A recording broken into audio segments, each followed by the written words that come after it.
আন্দোলনের মুখে সরিয়ে দেওয়া হলো বরিশাল বিশ্ববিদ্যালয়ের ভিসি ডক্টর সুচিতা শারমিনকে। অব্যাহতি দেওয়া হয়েছে প্রো ভিসি গোলাম রব্বানী ও ট্রেজারার মামুন রশিদকে। নতুন দায়িত্ব দেওয়া হয়েছে রাজশাহী বিশ্ববিদ্যালয়ের অধ্যাপক ডক্টর মোহাম্মদ তৌফিক আলমকে। মঙ্গলবার এই সংক্রান্ত প্রজ্ঞাপন জারি করেছে শিক্ষা মন্ত্রণালয়। এতে অনশন কর্মসূচি প্রত্যাহার করে উল্লাসে মেতেছে শিক্ষার্থীরা। প্রায় এক মাস ধরে আন্দোলন করছে বরিশাল বিশ্ববিদ্যালয়ের শিক্ষার্থীরা। তাদের দাবি অবকাঠামো উন্নয়ন, রেজিস্ট্রার অপসারণ, শিক্ষার্থীদের বিরুদ্ধে প্রশাসনের দেয়া মামলা ও জিডি প্রত্যাহার। পরে এই আন্দোলন রূপ নেয় উপাচার্যের পদত্যাগের এক দফা দাবিতে। সোমবার রাতে অনশন কর্মসূচি শুরু করেন শিক্ষার্থীরা। অনশনে অসুস্থ হয়ে পড়েন ৩ শিক্ষার্থী। আন্দোলনে একাত্মতা প্রকাশ করেন শিক্ষক, কর্মকর্তা ও কর্মচারীদের একাংশ। আন্দোলনের মুখে মঙ্গলবার ভিসি ডক্টর সুচিতা শারমিনকে অব্যাহতি দিয়ে প্রজ্ঞাপন জারি করা হয়। এই খবরে অনশন কর্মসূচি প্রত্যাহার করে শিক্ষার্থীরা। বের হয় আনন্দ মিছিল। জুলাই গণঅভ্যুত্থানের পরে একটা কথা খুব ভালো করে জানি যে ফ্যাসিবাদ পতনের পরে আনন্দের আসলে কোনো সীমা থাকে না, এবং মানুষ আসলে মানে আপনারা দেখতে পাচ্ছেন আমাদের চারিদিকে আমাদের বরিশাল বিশ্ববিদ্যালয় আজকে ঈদ পালন করছে তাদের। নতুন ভিসি আসতেছেন, আমাদের অনেক প্রত্যাশা ছিল পূর্বে, যে প্রত্যাশাগুলো আসলে পূরণ হয় না, যার কারণে এই আন্দোলন।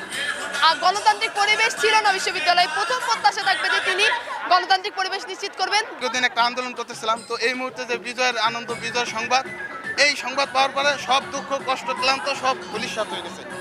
অন্তর্বর্তী উপাচার্যের দায়িত্ব দেওয়া হয়েছে রাজশাহী বিশ্ববিদ্যালয়ের ফলিত রসায়ন ও কেমিকৌশল বিভাগের অধ্যাপক ডক্টর মোহাম্মদ তৌফিক আলমকে।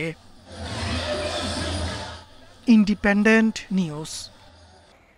মানবিক করিডর নিয়ে জনগণকে অন্ধকারে রাখার অভিযোগ করেছেন বিএনপির স্থায়ী কমিটির সদস্য অবসরপ্রাপ্ত মেজর হাফিজ উদ্দিন আহমেদ। আরেক স্থায়ী কমিটির সদস্য আমির খসরু মাহমুদ চৌধুরী একই বিষয়ে উদ্বেগ প্রকাশ করে সংশয় জানিয়েছেন বাংলাদেশ যুদ্ধে জড়িয়ে যাচ্ছে কিনা। মঙ্গলবার জাতীয় প্রেস ক্লাবে আলাদা আলোচনা সভায় তারা এসব কথা বলেন। এদিকে চট্টগ্রাম মানবিক করিডর বাতিলের দাবিতে সংবাদ সম্মেলন করেছে ইসলামিক ফ্রন্ট বাংলাদেশ। টেকনাফের নাফ নদীতে মাছ ধরার সময় সোমবার 2 বাংলাদেশি জেলেকে লক্ষ্য করে গুলি ছোড়ে মিয়ানমারের সশস্ত্র বিদ্রোহী গোষ্ঠী আরাকান আর্মি। এ সময় 3 জেলেকে ধরে নিয়ে যায় তারা। এসব ঘটনায় উদ্বিগ্ন দেশের মানুষ। এ অবস্থায় নানা প্রশ্ন উঠেছে মানবিক করিডোর নিয়েও। মানবিক করিডোর নিয়ে জনগণের মতামত নেওয়া উচিত ছিল বলে মনে করছে বিএনপি। এ নিয়ে সবার সাথে আলোচনা করা প্রয়োজন বলে মনে করেন দলের নেতারা। আমরা কি নতুন কোনো যুদ্ধে জড়িয়ে পড়তে যাচ্ছি? এই সম্পর্কে তো রাজনৈতিক দলসমূহের সাথে বসে সরকারের আলোচনা করা উচিত ছিল। কিন্তু দেখি যে পররাষ্ট্র উপদেষ্টা এক কথা বলেন, প্রেস সচিব অন্য এক কথা বলেন, আরেক উপদেষ্টা বলেছেন যে না, আমরা এখন পর্যন্ত এই করিডোরের ব্যাপারে কোনো চূড়ান্ত মতামত এখনো দেইনি। জনগণ অন্ধকারে আছে।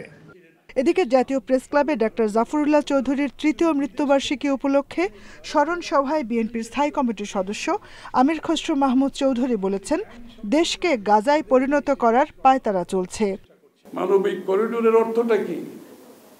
এটা কার সাথে আলাপ হয়েছে?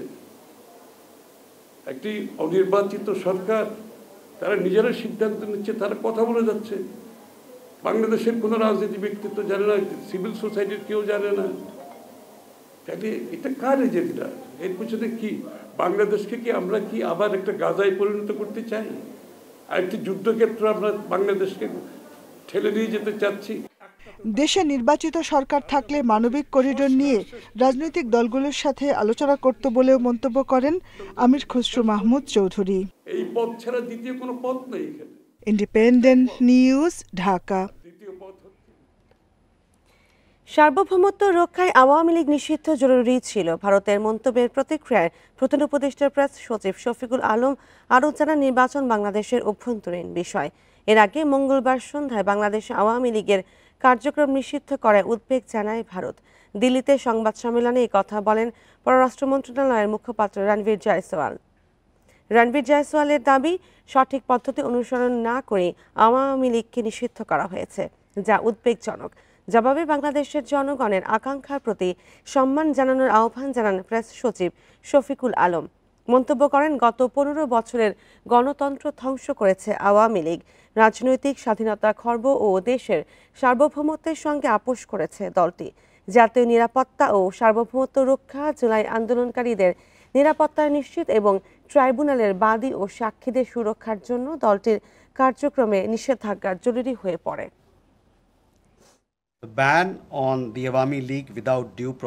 যথাযথ পদ্ধতি অনুসরণ না করেই আওয়ামী লীগের কার্যক্রম নিষিদ্ধ করা উদ্বেগজনক। বাংলাদেশে গণতান্ত্রিক স্বাধীনতা খর্ব করা হচ্ছে এবং রাজনৈতিক পরিসর সংকুচিত হয়ে আসছে।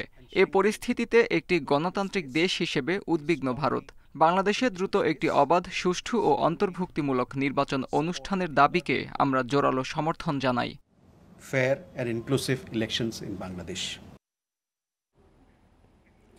সাবেক এমপি ও শিল্পী মমতাজ বেগমকে 4 দিনের রিমান্ডে পাঠানো হয়েছে। ঢাকার চিফ মেট্রোপলিটন ম্যাজিস্ট্রেট সিএমএম আদালত মঙ্গলবার এই আদেশ দেয়। বৈষম্য বিরোধী ছাত্র আন্দোলনে মোহাম্মদ সাগর হত্যা মামলায় তাকে গ্রেপ্তার দেখানো হয়েছে। মমতাজের বিরুদ্ধে সমালোচনা আছে, গান গেয়ে হয়েছেন এমপি, জড়িয়েছেন রাজনৈতিক বিতর্কে। একাধিক হত্যা মামলার আসামি তিনি।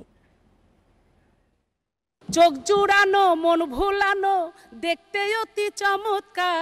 ছিলেন মানিকগঞ্জ 2 আসনের সংসদ সদস্য। তবে অভিযোগ আছে, মমতাজ বেগম হয়ে উঠেছিলেন বিদ্যুতের ফেরিওয়ালা। এরকম বিদ্যুতের অবস্থা আমাদের হবে, আমাদের ঘুরতে হবে যে বিদ্যুৎ রাখবেন নাকি বিদ্যুৎ। প্রতিদ্বন্দ্বীদের মন্তব্য, রাজনৈতিক প্রজ্ঞা ছাড়াই কেবল গান গেয়েই পেয়েছেন এমপি পদ। সাবেক প্রধানমন্ত্রী শেখ হাসিনাকে খুশি করতে সংসদে গেয়ে উঠতেন তোয়াজ করা গান। আমার নেত্রী শেখ হাসিনা তুলনা যার না। 5 আগস্ট আওয়ামী লীগ সরকারের পতনের পর আড়ালে চলে যান মমতাজ। সোমবার রাতে গ্রেপ্তার হন ধানমন্ডি থেকে। গত 19 জুলাই মিরপুর 10 নং গোলচত্বরে অভ্যুত্থানে অংশ নেয়া মোহাম্মদ সাগর হত্যা মামলায় তাকে আদালতে তোলা হয়। মঞ্জুর হয় 4 দিনের রিমান্ড। উভয় পক্ষের বক্তব্য শোনার পর বিজ্ঞ আদালত এই মমতাজকে, শিল্পী মমতাজ অবৈধ এমপি এবং হাসিনার ফ্যাসিস্টের পদলোহনকারী এই অবৈধ এমপি মমতাজকে 4 দিনের রিমান্ড মঞ্জুর করে তদন্তকারী কর্মকর্তার নিকট জিজ্ঞাসাবাদ করার জন্য অনুমতি প্রদান করেন। এই যে আদেশ হয়েছে, আদেশে আমরা সংক্ষুব্ধ হয়েছি, বিক্ষুব্ধ হয়েছি। আমরা এই আদেশের এগেইনস্টে আমরা উচ্চ আদালতে যাব। আমরা আশা করি ন্যায় বিচারের স্বার্থে আইনের শাসন প্রতিষ্ঠার জন্য বিজ্ঞ উচ্চ আদালতে আমরা ন্যায় বিচার পাব। 2008 সালে আওয়ামী লীগের সংরক্ষিত সংসদ সদস্য হন মমতাজ। 2014 ও 2018 সালে নৌকা প্রতীক নিয়ে এমপি হন। 2024 সালে মানিকগঞ্জ 2 আসনে স্বতন্ত্র প্রার্থীর কাছে হেরে যান তিনি। পরে সিংগাইর উপজেলা আওয়ামী লীগের সভাপতির দায়িত্ব পান। রেজওয়ানুল হক, ইন্ডিপেন্ডেন্ট নিউজ, ঢাকা। রাজধানীর মূল সড়কে আর ব্যাটারি রিকশা চলতে দেবে না উত্তর সিটি কর্পোরেশন। মঙ্গলবার আসাদগেট এলাকায় এক অভিযানে শতাধিক রিকশা ঘুরিয়ে দেওয়া হয়। অবৈধ এসব রিকশার বদলে অনুমোদিত নকশার বাহন শিগগিরই সড়কে নামানো হবে। এ মাসেই চালকদের প্রশিক্ষণ শুরু করবে কর্পোরেশন, দেবে লাইসেন্সও। পাশাপাশি ব্যাটারি রিকশার ওয়ার্কশপ ও চার্জিং পয়েন্টও বন্ধ করবে ডিএনসিসি। মঙ্গলবার রাজধানীর আসাদগেট এলাকায় এভাবেই ঘুরিয়ে দেওয়া হয় ব্যাটারি চালিত রিকশা। ধানমন্ডি পুরনো 27 নম্বর রোড থেকে আসাদগেট পর্যন্ত এই অভিযান চালায় উত্তর সিটি কর্পোরেশন। নির্দেশনা না মানায় শতাধিক রিকশা ভেঙে ফেলা হয়।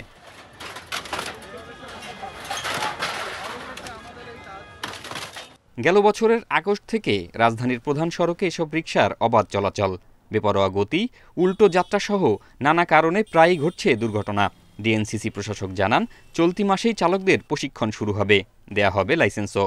নির্ধারিত ভাড়ায় নির্দিষ্ট এলাকায় চলতে পারবে অনুমোদিত নকশার রিকশা।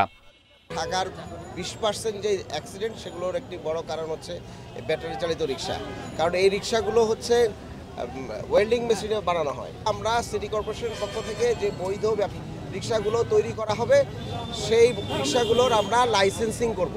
তো সুতরাং লাইসেন্স ছাড়া কোনো রিকশা ঢাকা শহরে নামানো হবে না, এবং ঢাকা শহরে লাইসেন্স পাওয়ার পরেও কোনো রিকশা মূল সড়কে আসতে পারবে না। অবৈধ ব্যাটারি রিকশার চার্জিং পয়েন্ট আর উৎপাদনের ওয়ার্কশপও বন্ধ করবে ডিএনসিসি।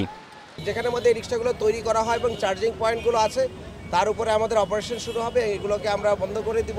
সরকারের পক্ষ থেকে বৈধ রিকশা, যেটা মানুষের জন্য সুরক্ষা দেয়, সেফ যানবাহন আমরা তৈরি করছি। সরকার প্রাইভেট সেক্টরকে বলেছে, ডিজাইন দিয়ে দিয়েছে, তারা তৈরি করবে। এর আগে গুলশান সহ কয়েকটি এলাকায় ব্যাটারি চালিত রিকশা বন্ধের ঘোষণা দিলেও তদারকির অভাবে তা কার্যকর করতে পারেনি উত্তর সিটি কর্পোরেশন। জাহিদুল ইসলাম, ইন্ডিপেন্ডেন্ট নিউজ, ঢাকা।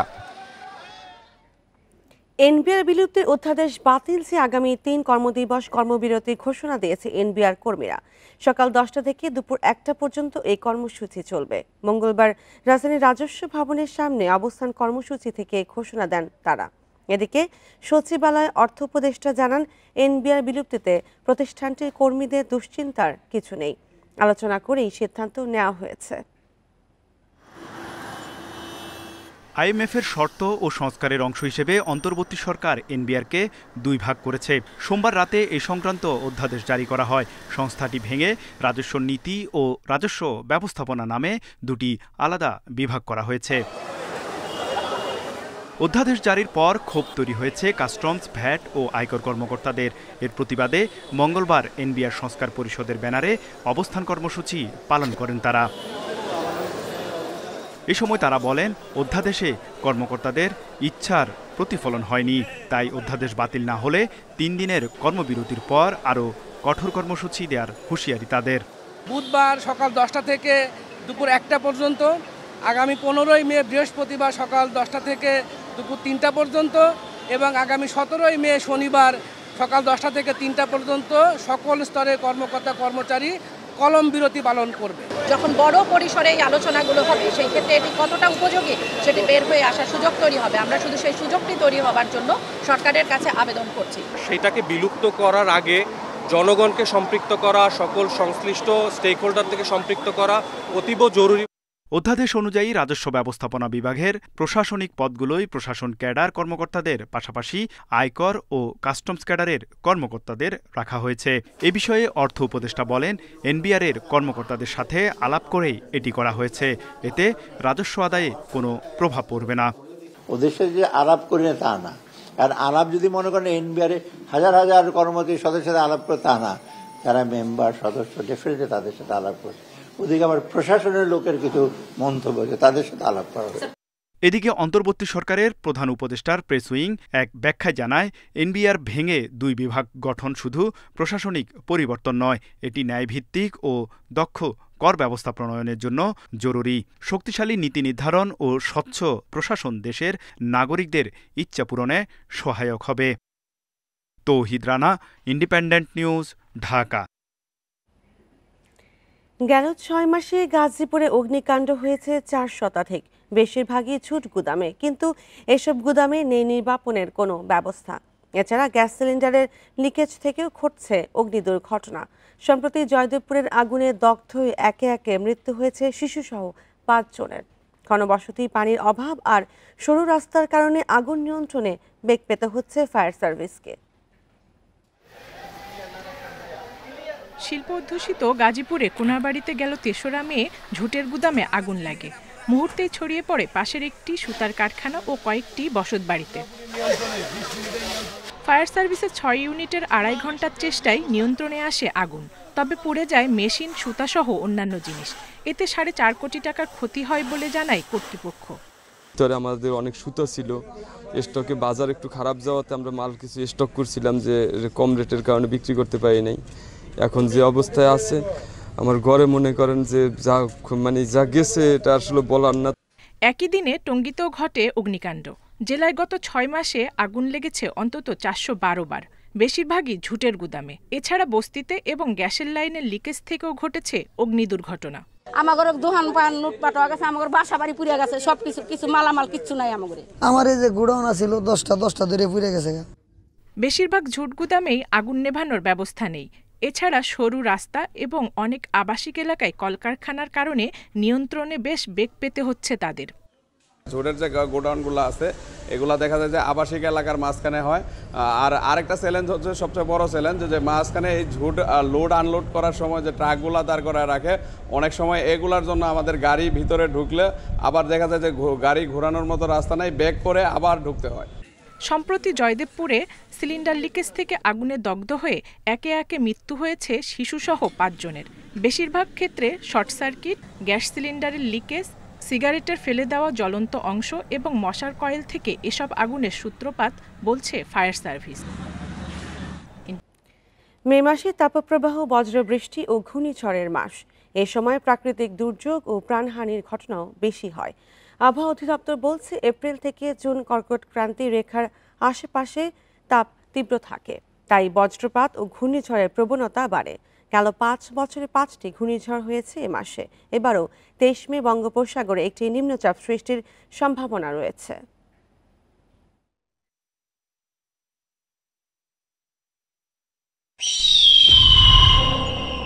মে মাসে সূর্যের উত্তরায়ণ ঘটে। সূর্য মাথার উপরে থাকে মার্চ থেকে জুন পর্যন্ত।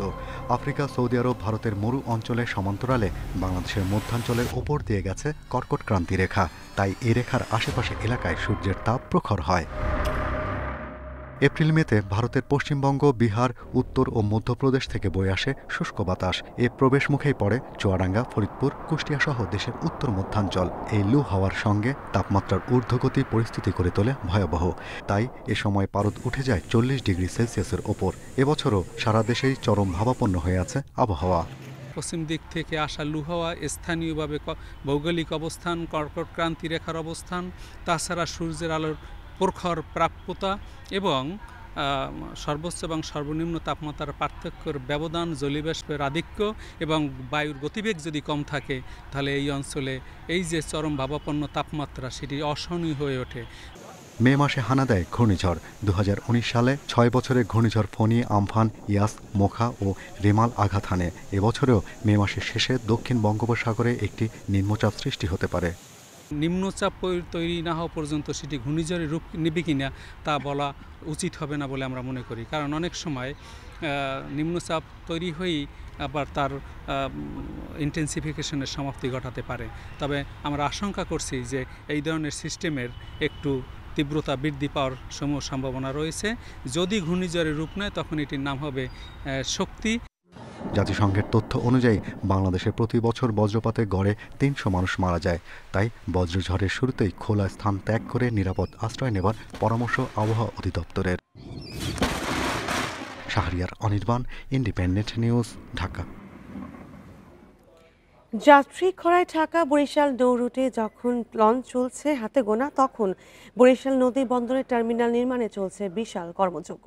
বিদেশি অর্থায়নে টার্মিনাল আধুনিকায়নের এই প্রকল্পে ক্ষুব্ধ স্থানীয়রা।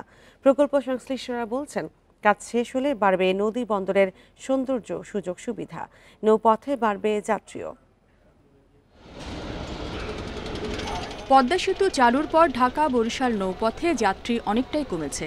যাত্রীর অভাবে বর্তমানে এই রুটে নিয়মিত চলে মাত্র 2টি লঞ্চ। তবে যাত্রী না থাকলেও জোরে সোরে চলছে বরিশাল লঞ্চ টার্মিনাল উন্নয়ন প্রকল্প। 94 কোটি টাকার প্রকল্পে অর্থ দিচ্ছে বিশ্বব্যাংক। এর অধীনে মাল্টিপারপাস টার্মিনাল ছাড়াও থাকবে 4 লাখ লিটার পানির reservoir, walkway, parking yard, bank সহ 17 ধরনের সুবিধা। প্রকল্প সংশ্লিষ্টদের আশা, টার্মিনালের অনন্য সৌন্দর্য উপভোগেই লঞ্চে চড়ে বরিশাল যাবেন অনেকেই। এই নদী বন্দরে এক আধুনিক সুব্যবস্থা করা হচ্ছে, যেটা হলো নান্দনিক, যেটার জন্য মানুষ অন্ততপক্ষে দেখার জন্য হলে এই জায়গাতে আসবে। পদ্মা সেতু তৈরির আগেই প্রকল্প অনুমোদন হলেও নানা জটিলতায় কাজ শুরু হয় 2023 সালের মাঝামাঝি। যাত্রী খরার মধ্যে বিশাল প্রকল্প বাস্তবায়নের উদ্দেশ্য নিয়ে সংশয়ে স্থানীয়রা। গত সরকারের অনেক অপ্রয়োজনীয় প্রকল্পের মতো এটিও বাতিল করে সড়ক পথে বিনিয়োগের দাবি অনেকের। বিগত সরকারের আমলে উন্নয়নের নামে এবং যাত্রী সেবার নামে যে প্রকল্পটি হাতে নিয়েছে, এটা একটি আমি মনে করব একটা ভাউচার দিয়ে খাওয়ার মতো একটা ব্যবস্থা। যে কোনো উন্নয়ন যদি হয় সেটা যাতে সাস্টেন করে এবং দীর্ঘদিনের একটি পরিবেশ বজায় রাখে, সেই ধরনের দীর্ঘদিনের প্ল্যান অনুযায়ী কিছু করা ভালো বলে আমি মনে করছি।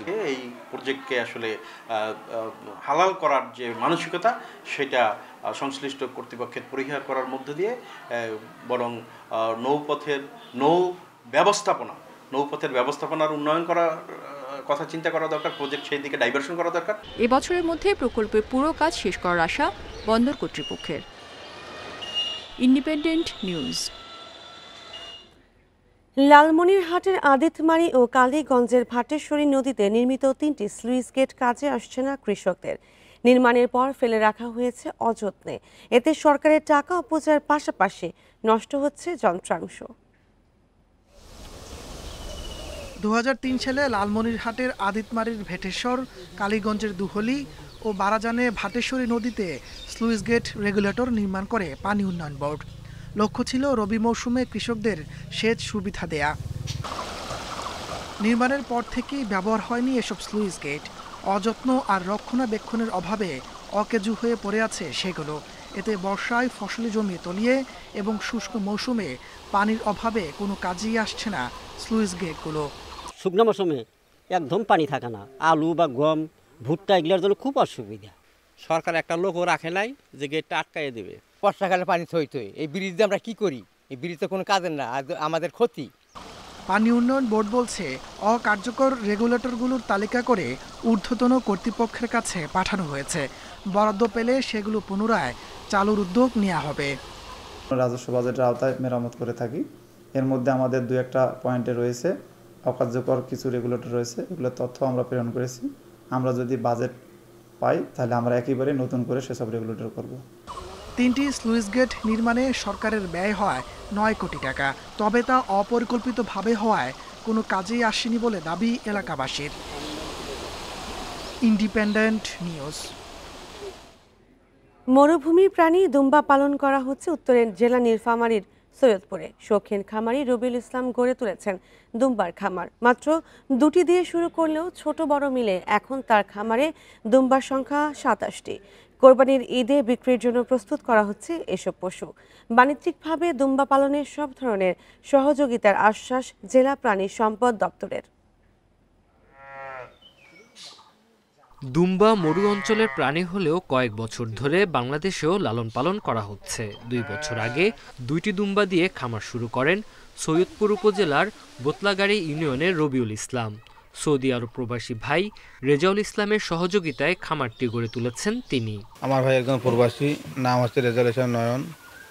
সে আমাকে প্রথমত 2টা দুম্বা কিনে দিল, দাম হচ্ছে 3 লাখ টাকা। তারপর 3 থেকে 6 মাসের মধ্যে আর 6টা আমাকে দুম্বা কিনে দিল। তার খামারে এখন 27টি দুম্বা।